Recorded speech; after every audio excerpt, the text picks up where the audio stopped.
Going on, everyone, and welcome to Around the Metaverse, our weekly show where we bring together some of the best content creators from the blockchain and NFT gaming community, talk about all the recent news, and give you guys everything you need to know to stay up to date. My name's Adam. I'll be your host today, but more importantly, as always, we have an amazing group of guests for y'all coming back after not having the show last Monday. So hope you guys had a good week away from us. But another Monday back here on the Metaverse. First and foremost, we got CryptoStache in the house. How's it going, man? Doing it, man. Happy New Year to everybody out there that celebrates. Or if you don't celebrate, maybe it's a good time to start another New Year. Why wouldn't you want that? Why wouldn't you want that? Lunar New Year. The moon has gone around the Earth, baby. We could celebrate that. I didn't realize it was such a big holiday. It's the best New Year. It's the best New Year. But yeah, we also got OG from Around the Metaverse and founder of the Juice team, CagyJan, in the house. Caggy, were you celebrating the lunar? Yeah, sure. I was celebrating. Yeah, had a lot of fun. But anyways, thank you guys for having me again, and I'm glad to be here with other content creators, real content creators, because we've been seeing people get ranked at the top without creating content, which is kind of weird. But this is real content, so let's do it. I have no idea who you mean or what do you mean there, Caggy. I'm gonna leave it right there. Hey man, we got the award ceremony coming up, and the next award ceremony coming up the end of the month. We'll see who reigns supreme at the Gamer Choice Awards. I voted Stash #1. Just saying it right now. Are you serious? I also voted Stash for #1. Wow, that's crazy, man. Man, what a small world. But no, I told you, you know what it is? I'm practicing Bryson's method of self-love. He's always talking about self-love, like your own post, retweet your own shit. So I'm like, hey man, if it works for all that stuff, I might as well vote for myself, right? I don't know. Is that not cool? Is that not how it works? I don't know. You got to do it anonymously though. You just you gotta let people discover it for themselves and then be like, that motherfucker, that sly dog. No, but Caggy, thanks for coming back on the show, man, and we're happy to have you. OG from the very first show we had on here, so you always have a spot on this show. We got some returning faces and some new faces for this episode. We got Luke, Play to Earn.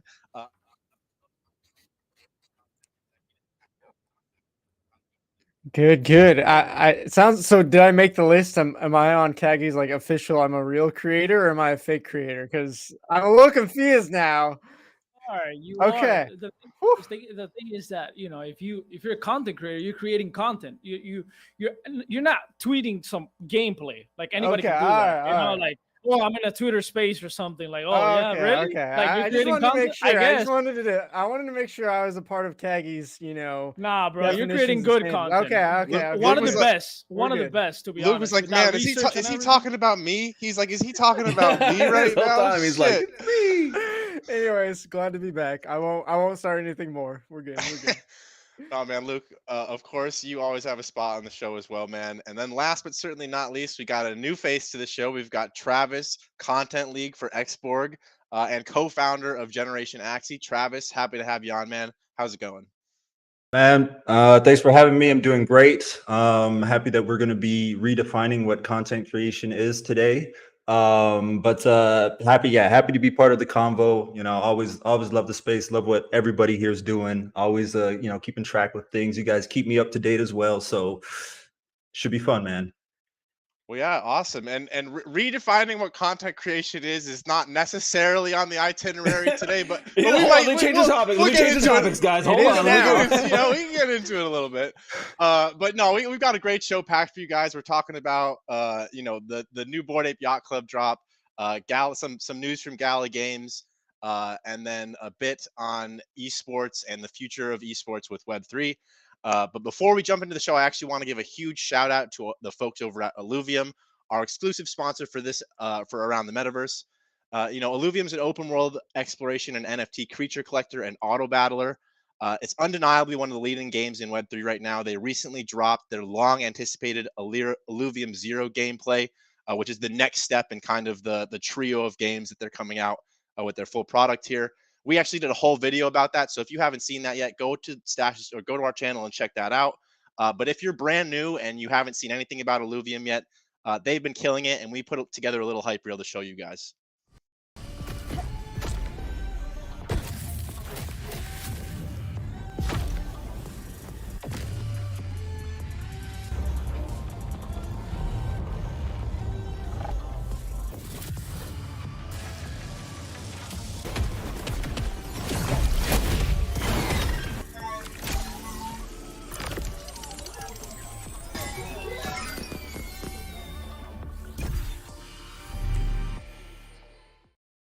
I don't know about y'all, but I know everyone in the Web3 space has been, getting their hands on Illuvium a little bit. I do know that the next thing to keep an eye out for is their Illuvatars drop.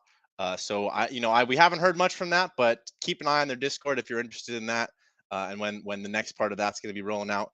But let's get into all the juicy topics today. First and foremost, we're going to be talking about Bored Ape Yacht Club, Yuga Labs, and apparently they have a new game. Some people are calling it a game. I'm not sure if I would call it a game, but I mean, it's a game. But I guess that's what we're here to talk about. So it's funny. You go on and articles or publishers like Kotaku are absolutely ripping this thing apart. But essentially, what they did is in their newest mint here, they've tied a game to it that's very similar to to me it seems like Flappy Bird, but the camera angle is kind of switched. It's like an infinite runner. It's an infinite runner, right? I mean, Yeah. it's just you go from one lane to the next, and this one's a little bit different, but Revolutionary. Let's just revolutionary game. Oh yes, gameplay revolutionary. But the I guess the real thing here and what people are really talking about is kind of how this game is tied into what's going on with the next step of it and how they're actually going to be distributing a prize for this and what's going on with the actual NFTs themselves. So according to them, if you score high enough in the game, there's going to be one winner according to them that gets their NFT pass into this game transformed into another NFT that unlocks a prize that's being speculated to be worth upwards of $1 million. Speculated. $1 million speculated. But no, Stash, let me ask you first. I mean, what's your opinion on how Bored Ape Yacht Club is including this game in their latest mint? And do you think the game is a focal point of their mint, or what are they trying to do here with this? Okay, so the good and the bad. Is the game fun? I mean, I think the game probably is fun. I haven't actually been able to play it. I'm not a holder of a Bored Ape or a Mutant Ape, which is what you needed to get a free pass, right? And I wasn't going to shell out the almost $3,000 to go buy a sewer pass on the open market. I thought that was a little bit ridiculous. I know some people have. I actually put a poll on my Twitter asking people, hey, did you get a free pass because you already owned a Yuga asset, or did you buy a pass? And 38% said they bought a pass. I was actually kind of surprised by that. Now, what it comes down to, what is this game? Well, the game itself, like I said, is it like an infinite runner style game? It's fairly well done. I mean, it's not a horribly done game. It goes right along with their brand and IP. And what I really see this as is kind of like just a gap filler for having something for their community to do until other side kind of gets to their next phase. And I think we're gonna have the second trip coming here pretty soon. I think it's in February or March. So that will be, and this is kind of like something to keep people tide them over until this next kind of phase here, which I think is actually smart. Now, a lot of people are saying, well, hey, this game wasn't meant to be played by people outside of Web3. It wasn't meant to be played by people who were outside of the Yuga ecosystem. It was meant for their holders, and that's it. Because I've called a couple people out about this, and that's what they told me. They said, well, if you know the intention, Stash, then you would know that it wasn't meant for other people. It's just meant for Yuga holders. And I go, that's bullshit. Because if it was only meant for Yuga holders, then those sewer passes that you minted, they would be soul bound to your wallet, and you wouldn't be able to trade them on the marketplace. But they didn't do that because they wanted people to be able to sell them and trade them on the marketplace so they could make a bunch of revenue from those sales, which they have. They have made a shit ton of money from these sales. And that's not even counting the sales that they've made through actually people boosting the game, because you can actually pay to get boost and get some bennies while you play the game itself. So, I think that's bullshit. I think they did it like this on purpose. And, they didn't necessarily set the price for these NFTs. They let the market set the price, which I actually enjoy. And I think that and that's something I support. But it does make it something that is outside the reach of most gamers and most people to play if they don't already own a Yuga asset, right? So I don't know how you guys in chat feel about that. I'd love to hear what you guys think about it. Would you pay the money for this, or do you think it's not worth it? Maybe you have the skills, but you don't have the money. What do you guys think about that? I want to hear what the rest of you guys think too. I mean, Sash, you're saying that you're calling them out on their bullshit, which is fine, but in reality, isn't their game all about shit anyways? So I mean, that's the theme of the go for anyways. Maybe that's what they want to be. I don't know. Just like any shit game about shit has in the tradition of mobile gaming, they included microtransactions, like Stash said. Yeah. And not only can not only is it microtransactions, but it's crypto microtransactions. So who know, you could be sending $5, you could be, no, I'm kidding, it's all tied to set values. But no, I mean, it's funny, and I bet, Stash, that those 38% of people who bought the passes have some kind of like bot like thing, or some kind of strategy set up where they're going to game the system to be one of the people who has the highest scores, that is most likely to be someone who wins the ultimate prize of whatever it's going to be. But like I'm saying, only one can win. There can be only one. And so, I mean, it's a lot of like, to put that Big money gamble. into it, you got to kind of probably think you're not going to be the number one winner of the prize, the big top prize. Now, they may hook people up with something else. Who knows? Yuga has definitely been known to do things like that. And it would kind of make sense that they maybe wouldn't say it ahead of time. But, one winner. Now I'm looking at the bigger picture here. Yuga Labs is getting to the point like Axie Infinity, right? A lot of people know it around the world, literally. Everybody knows about Bored Apes. Absolutely everybody. If they fail, we're going to look like shit. And that bothers me, right? Axie Infinity failed with their SLP, and the whole industry kind of crumbled after that, right? So kind of the same thing. They have 450 million or whatever raised in total. And now if they don't deliver something premium, what do you think Web2 gamers are going to say? They're going to be like, what is this? That's what really bothers me in reality. Not the little game. The little game, of course, they're not going to have a great game right now. They just started literally. So in the comments too, Spy Piece, one of our agents right here, is saying, I wonder how if it ties into other side.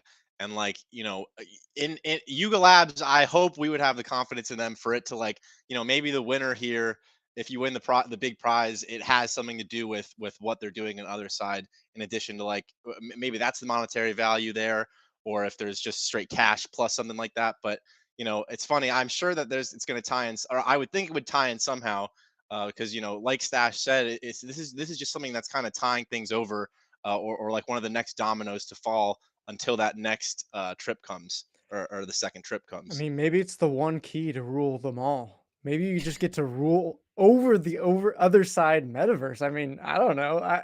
I just think, like, I agree with both Stash and Caggy. It's like, Stash, I think what you're saying there of like, yeah, it's like their community, they can do whatever they want with it. If that's how they want to hold people over till the other side game, that's fine. I do agree with completely your point. Like, then make it just soul bound, so it's not this like NFT quick, sell and get that cash and revenue going.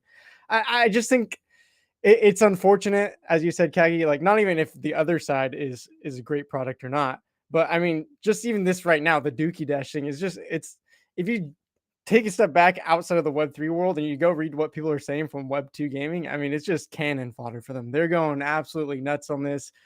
Articles, videos. I mean, I just feel like anyone looking from the outside of crypto in is just like, this is an easy laughing moment. So yeah, I think it's a bummer right now, whether regardless other side becomes a great success or not. It's just like, this is not what I want the face of Web3 gaming to be out there for other gamers to look at. we're gamers in reality. Like, okay, I'm sure there's a big pool of gamers inside that community, but Bored Ape, they just like, what do we do? What do we do? Okay, gaming. That's kind of how I feel they went about it, and they can succeed. But like, Travis, let me I ask actually you, man. think, yeah. Oh, you go for it. Go ahead. Oh, sorry. Yeah, I actually think Yuga's pretty smart with it because, I mean, we all know Bored Apes are an exclusive club, and we all know they do these drops that slowly expand the community. If you own 2 apes or an ape and a mutant, you don't need 2 passes to play the game. You can just play on one.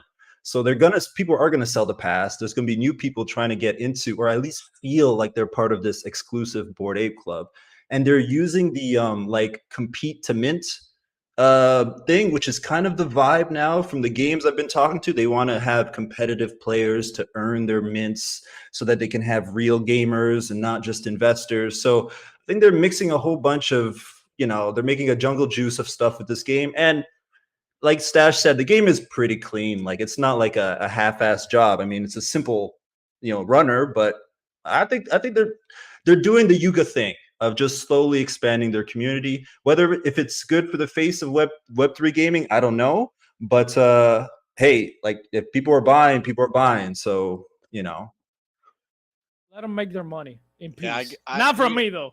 It's like any publicity is good publicity, even bad publicity, I guess. Right, and I like the idea of like compete to min. I think that's great. But when it's kind of token gated like this, and you're like, oh, it's just for our community holders or anybody that'll buy a pass from somebody at a super high rate to be able to be part of the whole thing. And then I understand what you're saying, like, oh well, then now they kind of someone who buys a super pass feels like they're part of the ecosystem now. But like not really, because there's no real utility for it as far as we know beyond just being able to play this little mini game right now that unlocks something later on. So like, I mean, maybe they give something to it later, who knows? But we unless you're one of one.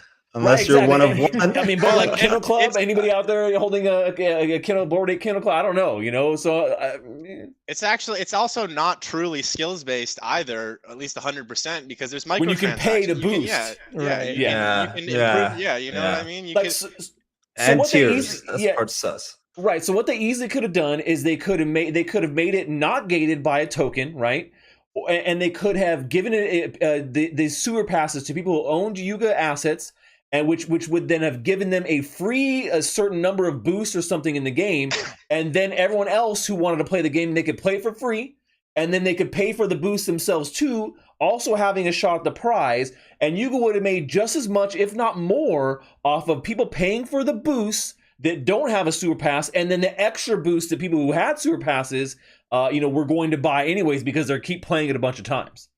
There's so many other ways they could have done this to make it more, inclusive and to make it a little bit more open and probably make it look a little bit better on it's on, Animoca. Like you said, on the industry. That's the thing. Animoca has their hands on that. Animoca does this weird thing sometimes. I'm like, yo, I've seen other games, right? Like Benji Banana or whatever. There's a bunch of games. They have pretty good games that they acquired, but they do this like crazy loops where you have to buy this to get this, and then you're like, what the fuck is going on here, man? That's like a lot of games though, man. They're like, all right, buy this loot crate, but then you got to buy keys to open the loot crate. But but there's certain tiers, and if you don't open this thing, then you got this other thing to get these other gems to guarantee that when you open this, you get a certain legendary tier to make it golden.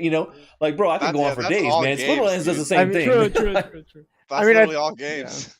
Yeah. But that's Yuga specifically too, right? It's like their whole platform is built on exclusivity. So that's just another example of this, and I think it's a fine strategy for them, but like I don't think it helps the Web3 gaming industry as a whole. And I think it's the continued problem of when you build yourself on exclusivity.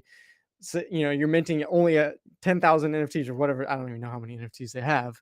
Then guess what you have to do? You have to make your next drop exclusive as well, so that you can reward those holders. And it's just a continual thing of you have to make the next thing to reward those original owners of that exclusive drop. So I think that's just a loop they're going to be stuck in. Hey, well, Luke, and there's different levels of that too. There's different levels of exclusivity. You can have different levels, and that's what I'm saying. Like, hey, if you own these assets, we give you an extra boost, or we're giving you these extra things that normal people who free to play players or whatever it may be don't necessarily have. Or if you own more than 2 apes, you get X more. Or if you know what I'm saying, like, and it compounds because of the assets or something. So there's a lot of different ways you could go about it that would be just as exclusive, but maybe include more people. And I think in the long run, that actually is a better thing. I agree. Compounding in leaderboards too. It's like, okay, if I get first place and I don't have the NFT, I get certain amount. If I get first place and I have 10 apes, then I get a booster for having 10 apes and being first place. So yeah, you can do so many things, and I don't know, whatever.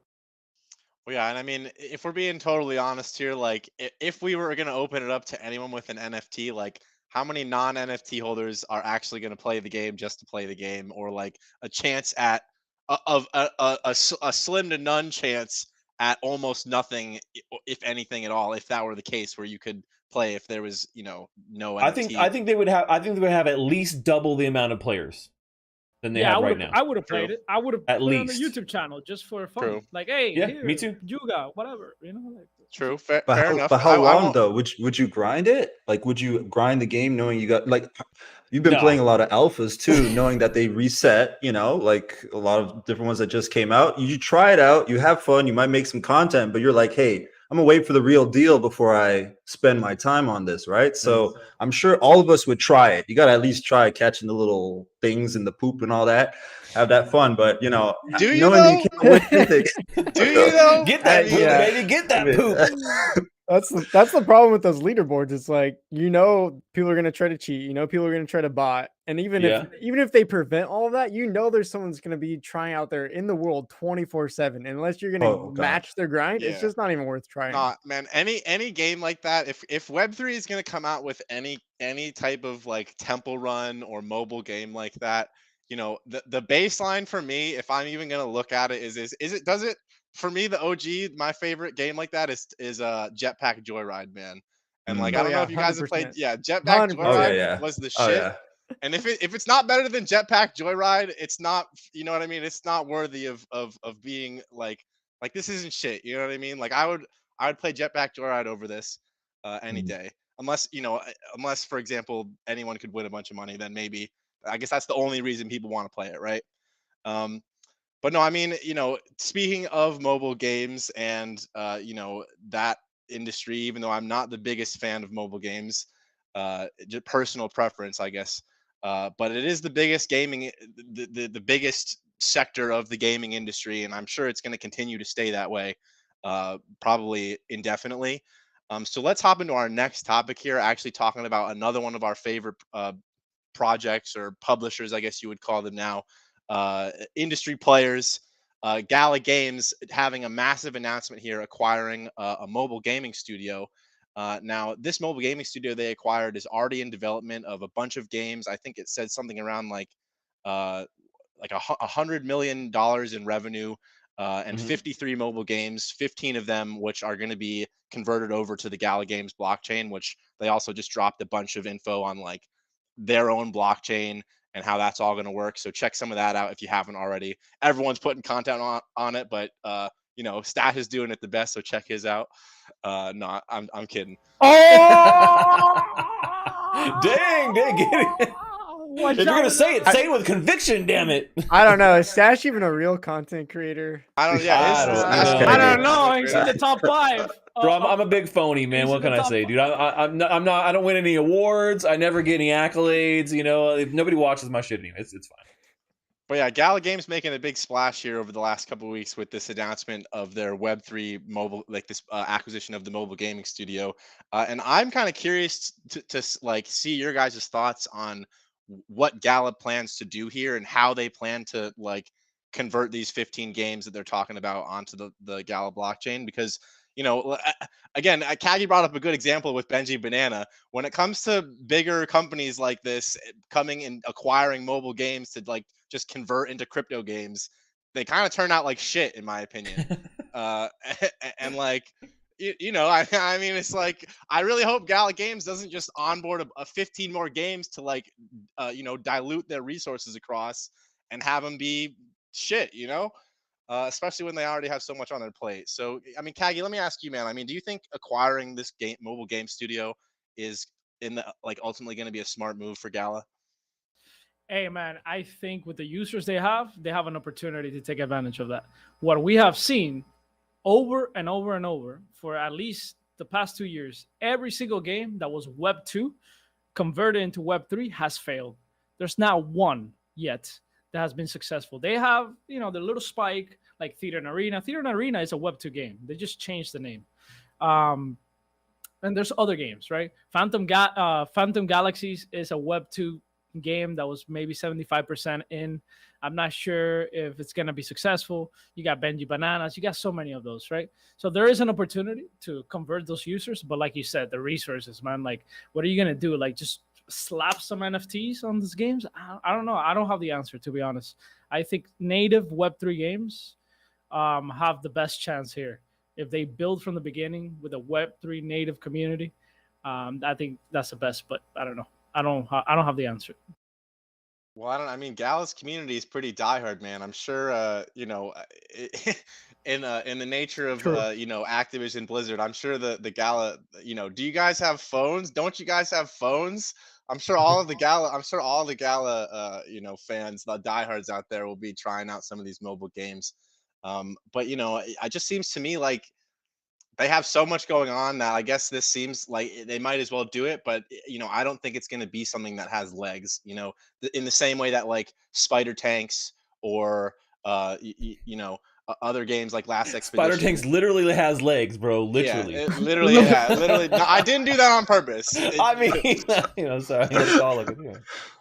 No, but Luke, let me ask you. I mean, like, when you talk about Gala Games in this industry and kind of what they've done so far to push Web3 gaming forward, like, do you think that this acquisition of the mobile game studio is gonna overall benefit like their kind of arsenal of games on the Gala Games side of things? Because they have so much going on outside of that as well. Yeah, I think definitely Gala is heating up in my opinion. I think when I got into, oh gosh, it's almost been 2 years now of being in this space, and when I first came into it, I was just not really interested in anything Gala.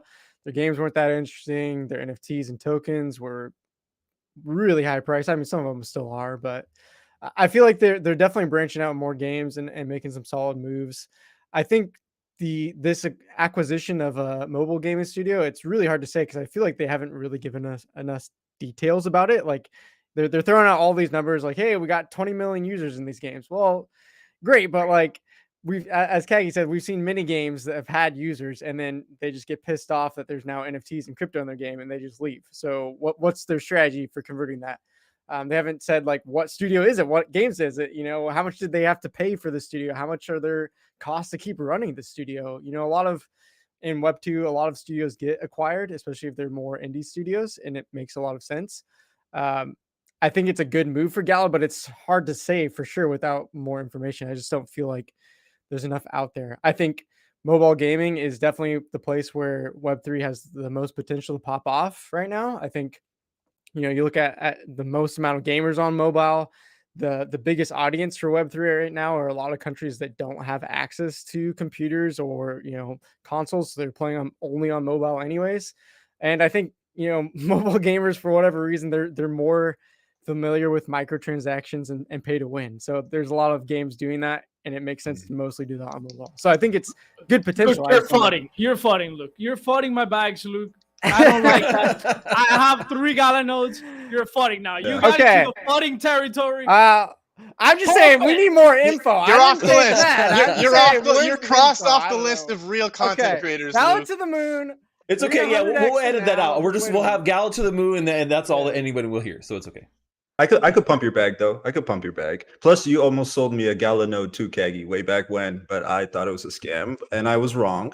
But you did the right thing. Though. That was like you did the right thing. In hindsight, you're like, okay, I should have bought. But the right thing is, if it doesn't connect, you're like, I'm not putting my money in. Yeah. So, but yeah, hey, my bags. But for Gala, my thoughts. I think it's actually perhaps a strategic move, because if you think of all the different networks we have, like comparing to like maybe IMX and Polygon and Ronin, there's no real focus on mobile gaming. Like when I think of IMX, I don't think mobile. I think of Illuvium, I think of Deletium. Those are like heavy PC games, right?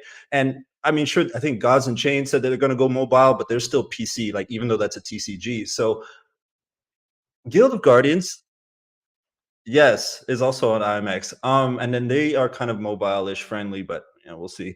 So maybe they want to have that as part of their name, as in, look, we have a game studio that has so many mobile games. If you want to build a mobile game, you should build it on Gala. So maybe they're the first to kind of try to get that mobile gaming community to join them, because I mean, once somebody does something successful, you could feel people flocking to them, right? So, if they're successful, I think a lot of mobile games will follow and just join Gala, since they feel like they have the experience and the studio already there. Like, one thing that this will add in terms of like how they're setting up is it Jiri or Geary? You know what, man?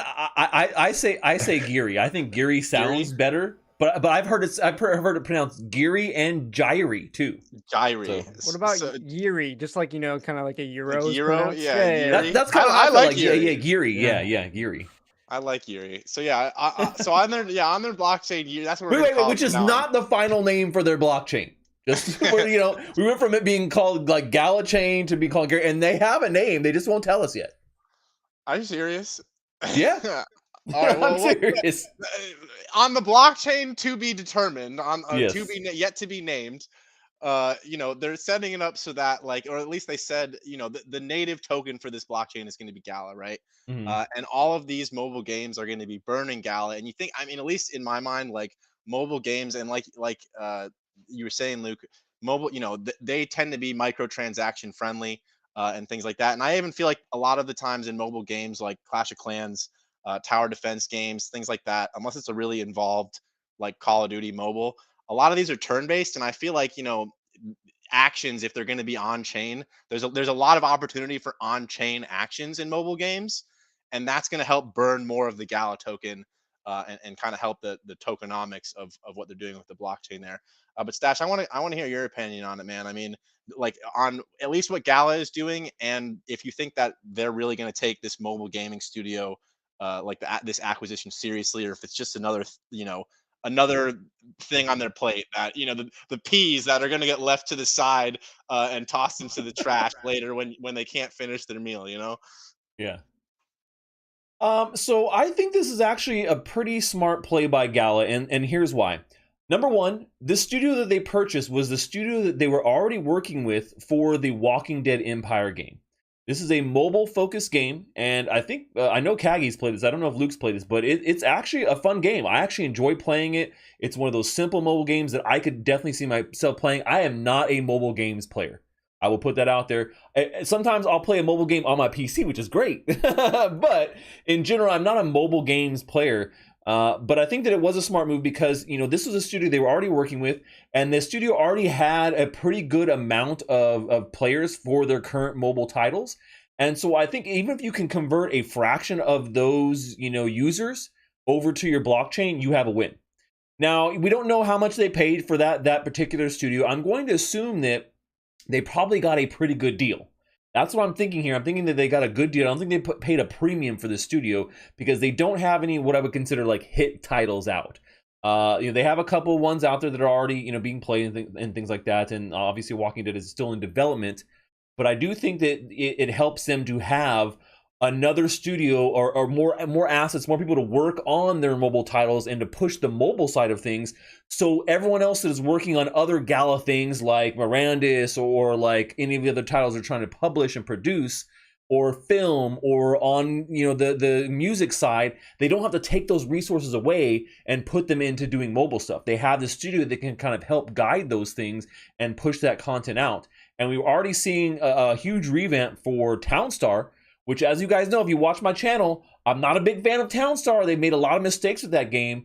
We'll see if they can bring it back with some of these major changes that they're happening here. And I think because of this mobile studio, it's kind of injected more life into the mobile side of things. So I do think actually it was a pretty good win. And but there are the main question I have is how are they going to onboard these users who, like we said, it's a difficult road to go from being a Web 2 game and then all of a sudden now you're a Web 3 game. Well, what does that really mean to the people who were playing it before that don't really get into crypto? Well, you got to slowly onboard them in a way that makes sense, right? And so that means like rewarding them with things, right? Small microtransactions that still feel the same, but maybe powered by the blockchain in the back end. And that way you kind of get them used to these things, but slowly, right? Slowly doing it and transitioning them over, because otherwise, how else is Gala going to be burned for all these microtransactions for these mobile games if the users don't own any Gala? So you got to kind of like gift it to them, or they can earn it a little bit here and there while they're playing the game. So there is some methods there, but so I think that's the biggest X factor for me. How are they going to do this? And we're going to find out later this week, because we have Bitbender, the president of blockchain from Gala Games, on the channel. We're going to do a nice little live stream interview. And that is going to be one of the main questions I want to know. What is the plan to onboard these people? Because you say you have them, but they don't have Gala. How are they going to get it into the ecosystem and be part of it and start burning Gala away, which is what people were so bullish about with this big announcement. They're just gonna airdrop every single one a bunch of Gala. They might actually. I mean, I think that you could drop a little Gala and incentivize them to play more. Or hey, here's some things, and you can unlock certain, this key in Townstar to keep playing or whatever. The key that unlocks the chest, that unlocks the thing with the gems that you have to add to it. Remember we talked about that already. The one key to rule them all. There's only one winner. Yeah, there's only one winner. There's only one winner. That's it. It's going to be Yuri, the blockchain yet to be named. No, Jiri. I do want to jump into something here, real quick. Mobile games are really changing. If you really look at the Steam Deck or whatever it's called, I think mobile is going to be redefined. To be honest, like what we think about mobile today, like oh yeah, you have your phone, some crappy phone. I think these phones are going to come juiced up. You're going to feel like you're playing on some cracked console. So I'm not sure that mobile is going to be feeling the same way it feels today. That it feels kind of trash. The new phones can run pretty high quality games, man. Yeah. For me, it's the screen. I can't. Oh, okay. It's the controls. It's the controls and the man. I feel the same thing. I got big ass hands. I'm like trying to hit things. I'm like, how are little kids doing this and destroying me in Call of Duty Mobile? Well, no, and not to hate on mobile gaming, because like do people who own and use a Nintendo Switch fall into the mobile gaming category or no? Yeah, I think so. Absolutely. Like when they I mean, that's what I'm saying. My daughter plays Switch more on the mobile. She plays it more on the small screen than on the big. I'm considering getting a Switch only to use it on like mobile, because I some of that type of game, like the games on the Switch, I would maybe like to play like. That's not Web3, bro. You can't do that. Hey, whoa, man! There's no Web3, mobile console yet. I'm sure in the next run we're gonna see 8 pop up. So I'm just Atari. I'm just waiting for that. Well, they got the VCS. I don't know. That's not really mobile, but if anyone to come out with a mobile Web3 device, they would be in the back of my head as someone to do it. Mm-hmm. But interestingly enough, we're going to be talking with. I think we have a talk with them locked into for next week. We're talking with Atari next week. Yeah. So stay tuned for that as well. But let's hop into our last. When mobile gaming when Web3 mobile game device. Let's hop into our last topic here. And speaking of Web3 gaming and the future, we've kind of had and mobile games too with this one as well, because Guild of Guardians is going to be a mobile focused game, I believe. But Guild of Guardians is about to be doing an entire sale with the 8 different major esports teams they partnered with back in September. And this was a pretty big announcement. Let me double check which teams it is, but it's some of the bigger ones. I don't have the list in front of me. It's like Liquid. I saw Cloud9 in there. I saw Ninjas in Pajamas. Mm-hmm. Yeah, Liquid. Mavi, SKT, or T1, whatever they're called now. Can't wait. I can't wait. Oh my God. I can't wait to buy them all. Well, yeah, so they're going to be releasing an exclusive champion sale with that are, branded basically with these different esports teams. I'm curious to get Caggy's opinion on this, because no, let Travis, because he's in XBORG and they're doing a little bit more esports. I want to see his opinion first in reality. So I'll just pass. But no, go for it, Travis. Sorry. Is there a specific question, or do you want me to just go? No, I want your thoughts on this, on the whole thing. Well, first, I think it's pretty impressive to get all those teams together to agree. Like, I don't know what kind of deal went on, but hey, get the eyes. The one thing I'm worried about, because yes, at XBORG we do focus on esports, and we are more European based, so it's more of esports in Europe. And speaking to different presidents of organizations, their problem was they don't see the legitimacy. Like, they're waiting for something legit to come out, either a legit tournament that has enough viewers that makes sense, or because in their heads this is still still a person in their garage's project. Like, it can't be brought up to the world stage and they can't invest. But once they do see something legit, they are interested. So, I mean, to pull 7 different teams, I'm like, oof. The one thing I'm worried about is I hope they don't mess up.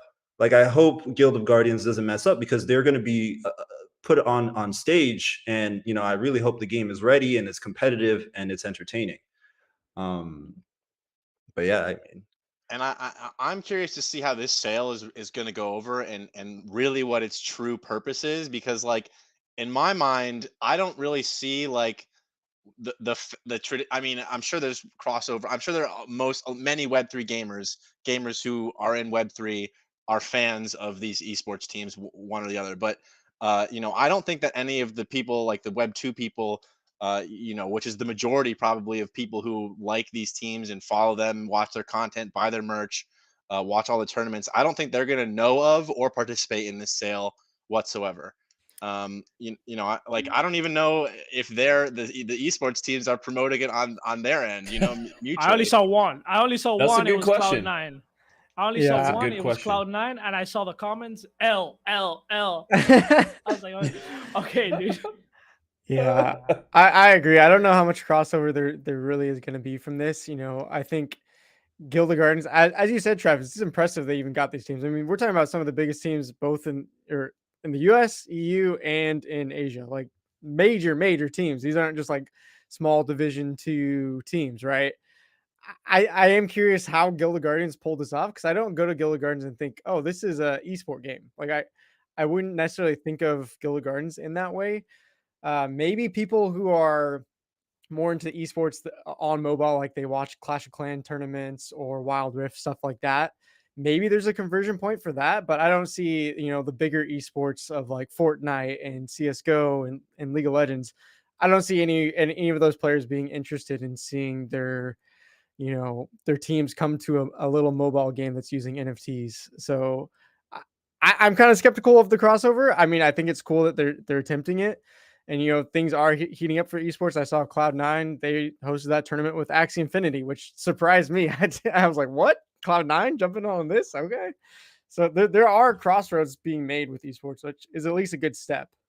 Well, yeah, a good step, but like you said, with Axie Infinity, and I guess they've been doing, they've come back a bit. Watch out, Stash. Watch out. Hey, Stash has got something hot to say about Axie Infinity. Drop it! Hot Drop takes it, incoming, Stash! sucker. Hot takes incoming. You got the CEO right here. Come on. Look, man. I'll tell you exactly. Look, and this is no shade at Guild of Guardians, but I'll tell you exactly how they got these esports teams involved. Cash money. They got money, bro. Bills. They got money from IMX their initial token, sale. for sure. It's the same thing with Axie. How do they get these people involved? It's not because they want to play the game. Axie is a horrible game, guys. It is not a fun game to play. People don't play it because it's super fun. It's not fun to play, man. It is not. You can give me that. Well, all it is not a fun game to play. There are tons of better games out there. It's even fake. You look at it, it's even fake. It's not Caggy as the CEO. Same thing with Guild of Guardians. Look, it's not an esports game. It is confusing to me as well. I don't understand why any of these major esports teams would be committing to playing this game, because unless they make some major changes in the next alpha or closed beta that they have, or whatever, it does not scream esports to me at all. So what I think is, that this was I wouldn't say necessarily a Hail Mary, but I think it was allocating funds in a very strategic manner, which actually I think is pretty boss. But I just don't feel like they have the game and the longevity to really back up this play. And I think that it will kind of fade away. So that's kind of how I see this here. And like, if you look at the sale in itself, and we just look at it, I think it's like, if the game was an esports game, it would make a lot of sense and it'd be really cool. But the problem here is that they're undercutting the OG holders of their assets by making this sale cheaper and giving them more benefits to these NFTs than their original holders got. And so I've seen quite a few people who are not happy about that fact. You're alienating the people who have supported you since the beginning to try and bring in people into this weird esports plays you have here. And I feel like it's just not working out well for them. I don't know if you guys see the same thing, but I just don't see it necessarily working out in the long term. I want it to, because I like the team there. I like what they're doing, but I think it was a weird pivot and a weird play here. I think that they have a game that can be actually fun. I played it. Definitely more fun than Axie Infinity, in my opinion, for sure. But, what can I say? I'm not a mobile player either. No, but here's the thing. I saw back in the day who invested in Gilda Guardians. I even put them in contact at the beginning with a few guilds that dropped hundreds of thousands of dollars, hundreds of thousands, and there's not a skin for them. Are you kidding me? That's number one. Number two, on the positive side, I think the CEO of IMX is behind this, not Gilda Guardians. It's Rob behind this move. And it makes sense long term. Let's use a minimum viable game to introduce this Web 2 organizations into Web 3. And then we go for the kill with Illuvium, right? When Illuvium is ready. That's what I think it's going on here. It's like, let's give them a little bit of taste. Let's get them involved a little bit, and that's it.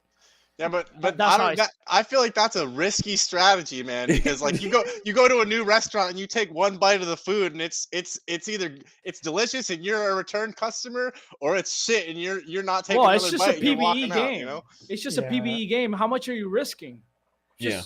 I mean, I have a skin from Cloud9 in this PBE game. Blah blah but blah. It's not. I mean, you're risking you're risking getting comments like a laundry list of L comments on your. Maybe you're right. From your core audience, you know. Mm-hmm. The thing is, though, also about esports teams. I mean, I'm pretty sure like the number is something like 95%. I'll throw as a number are in the negative. Like esports teams are not profitable. Every single one of them, and that is the issue. So I mean, if you're getting offered money and it keeps you sustained, then yes, you know, it's like doing an ad for something maybe you don't like too much, but hey, if it pays the bills and it keeps you going, then you know they'll be like, okay, maybe we'll be interested. But like you guys said, I saw Guild of Guardians when they were promoting it, they're like, yeah, it's going to be like a leaderboard climb. So in a dungeon crawler, is it how fast you clear a dungeon? Like, is that really in esports? We're just, you know, optimizing our movement to clear this dungeon. How about so it? That's a little worrying. I think when they released this, they talked about this months ago, right? And I think when they released this, I was thinking more like, how cool would it be if you could have cosmetics of your favorite esports in the game? And that's where I would love to see esports be involved. Maybe it's too early for that, but how cool would it be? Like, I would buy in a heartbeat.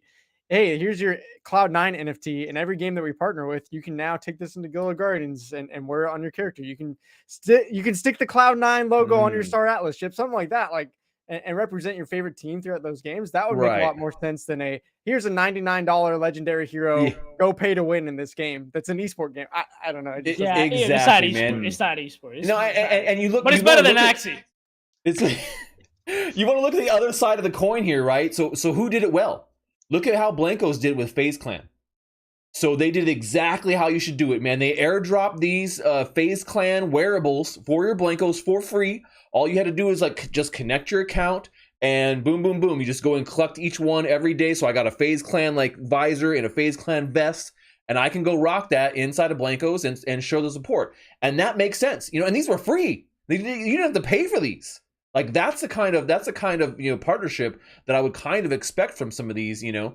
I mean, even if it was paid, I could see that kind of, you know, but it's a collectible and a wearable versus it being like a pay to win, you know, kind of asset, which is nobody likes that, man. $100, that's insanity. Yeah, that's insanity. It should be like still cheaper than the original Guardians, though. Still cheaper than the original. For something that you can't even use immediately, also. Yeah. Yeah.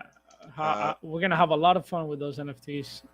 But yeah, I mean, not to throw total shade their way, you know, like Stash said, it is an achievement in itself to kind of bring together all of these teams.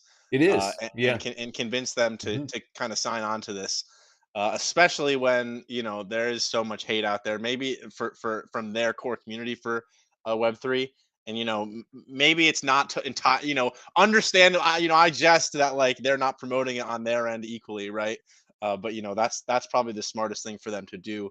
And Travis, you know, I think Caggy, I think you might be right, and Travis, but about it kind of being like a Trojan horse, a first step for them to, you know, introduce this to them. And then, you know, once Illuvium's ready, here you go, guys, have at it. And Travis, you bring up a good point too. Like, there haven't really been any viable tournaments or like things that esports teams can look at and say, hey, Like this actually has, it is something that's worth looking into, is worth, not just disregarding. And I think we're getting to a point here where, like, we've got tournaments lined up. I know Staff's going to be participating in a few of them coming up with EVIO, Planet Mojo. I'm banned from those tournaments. We're planning a big one. We're Well, planning something big at as long as Xbox, you don't so. ban me and cancel me, we're good. Like I'm down to We play. want everybody. We want everybody that can compete. Cool. But All like, right. yeah, Caggy's too good of a shit talker to not have him be a part of some of these things, Like that's how I look at it. There's some motherfuckers out there, like, canceling people behind the scenes. I don't know. Shout out to them, but no. So we're not real content creators here, man. We don't know. We don't know what Web3 games are, dog. Yeah, no, and you can't open your mouth. No. No, I don't know. I mean, everyone here is on the list for Expo. Travis, what tournament are you guys going to be doing? it's actually not a tournament, but it's a whole league.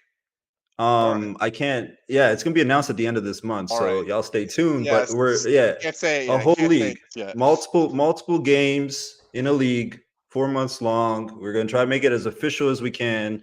Live production, interviews, mini series. We're trying to get that legit. At least make it as legit as possible. So that should be fun. That'll be the first. We'll do a season of that. And see if we can maybe have different games are already contacting us for like season 2, but we're like, hey, let's get season 1 down clean. So that should be some fun stuff. And yeah, there's gonna be open applications soon too. We're partnering with a whole bunch of guys. We have a lot of games that we've mentioned today signed as part of it. So I mean, I can't tell too much. I can't be leaking. Got to save some for announcements. Don't tell us all the details, Travis. I mean, I think you just confirmed the Dookie Dash Esports link. That's what I'm hearing. Dookie Dash coming at you. For sure. No, so we got a mint to participate. Is that what you're saying? No, not at all. It'll be free. Yeah, Free. I like free that. to join. Just sign up quick enough, I guess. Free. Yeah, so everyone make sure to check out XBORG, or keep your eyes on XBORG in the coming weeks for an announcement on that. We're running out of time here tonight, folks. So thank you all for joining us here tonight. If you're still watching the show, we appreciate it. Go ahead and smash that like button and hit subscribe if you haven't already. I should have said that at the beginning, but if you're still here, you can hear me say it now. And thank you guys, your guests, Caggy, Luke, Travis, for coming on the show tonight. Thanks for sticking with us. You guys watching, head to the description and show some love to their channels as well. We've got them linked down there. And don't forget to check out XBORG to keep your eyes on that for info on the tournament coming up. But that's all we have tonight, folks. Another episode next week, next Monday, 7 p.m. Eastern, 4 p.m. Pacific. Hope to see you there, but that's it. We out.